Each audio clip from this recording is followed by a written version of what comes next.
Tu vas probablement trop manger pendant les fêtes. Ça, on l'a dit, c'est bon, ça on l'a compris, ça arrive, c'est normal. Mais comment ça se fait, en fait?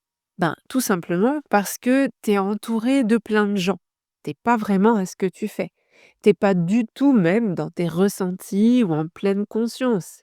À ce moment-là, tu es plutôt à savoir si ta cousine a pécho le mec dont elle parlait la dernière fois et si c'était bien, plutôt que de savourer ta bûche à la framboise. Donc, comme tu es un peu déconnecté de ton corps et de tes ressentis, tu captes plus aussi facilement que d'habitude le signal que tu as assez mangé. Et par conséquent, tu manges trop. C'est normal en fait. Et d'ailleurs, je te le dis, si toi, de base, tu as des difficultés à capter ces signaux de satiété, de faim, etc., parce que tu leur fais pas confiance, parce que tu n'es pas sûr, parce qu'ils sont absents, bah ça, ce sont des signes d'un métabolisme qui est déréglé, qui est ralenti et il faut relancer la machine, c'est hyper important. D'ailleurs, si tu as des ballonnements régulièrement, que tu es fatigué, que tu es irritable, que tu as 3000 pensées à la minute, que tu as des envies de sucre, que je crois que j'ai déjà dit que tu es fatigué, mais tout ça, ce sont des signes d'un métabolisme qui est déréglé. OK? Donc c'est important de le remettre sur la bonne voie. En tout cas, moi, c'est quelque chose, sur lequel j'axe la majorité de ma pratique parce que c'est la base de tout. OK?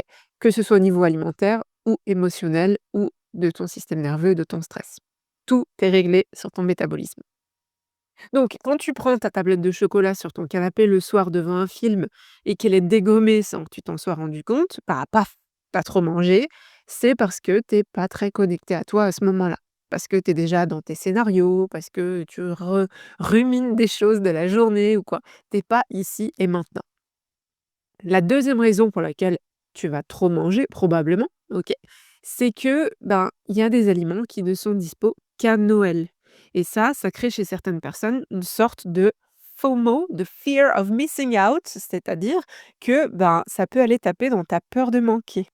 Ce sont des aliments que tu ne vois pas le restant de l'année, les papillotes par exemple, au chocolat.